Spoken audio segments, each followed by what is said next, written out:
morning, everybody. How are you? I was having my cup of tea out here this morning and I thought, why don't I just read my story from here? I don't have to go back to my office, surely. I think it's perfect. So, will you join me? Thank you. Today I've got my new favorite book with me. And I thought I'd read you this one about the stag in the ox stall. Now, I had no idea what an ox stall was, but I figured it's probably something like a horse stall, inside a stable, the little enclosure where you keep a horse. So this must be for oxes, and we all know that Aesop lived such a long time ago that they used to have a lot of oxen, didn't they, to pull carts and plough and do all those jobs. We don't have that many anymore, so probably that's why I didn't know. Anyway, the stag is in the ox stall in a minute. A stag, hard pressed by the hounds, ran for shelter into an ox stall, the door of which was open. One of the oxen turned around and asked him why he came to such a place as that, where he would be sure to be taken.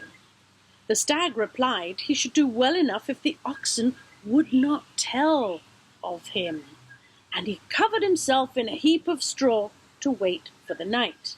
Several servants, even the overseer, came to look around, but saw nothing of the stag. As each went away, the stag was ready to jump out of his skin for joy and warmly thanked the oxen for their silence. The ox who had spoken first to him warned him not to be too sure of his escape, and said that glad as they would all be for him to get away, there was a certain person still to come whose eyes were a lot sharper than the eyes of anyone who'd been there yet. This was the master himself, who, having been dining with a neighbour, looked in on his way back.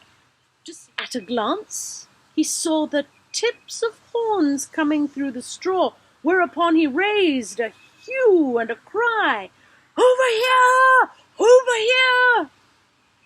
called his people together, and they made a prize of the stag. The moral of the story: the master sees more than all of his servants. What do you think of that? Of course the master sees more. It's all his stuff. He's the one who owns it. He's got a lot more responsibility than someone who he just hires to do the work for him. It's a bit like when I was small and I would lose something, let's say a shoe. "Mommy, I can't find my other shoe." My mother used to say, "Have you looked carefully?" And I'd be, "Yes, I did." "Are you sure you looked in your cupboard under your bed?" "Yes, I did." I don't think I had, but I thought I had. And then, eventually, when it was time to go and she really needed that shoe and me to find that shoe, she went to look for it. And guess what? Every single time, she found the shoe. So, she had a lot more invested, because if I didn't find that shoe, she would have to go out and buy me a new pair. So, does that happen to you ever?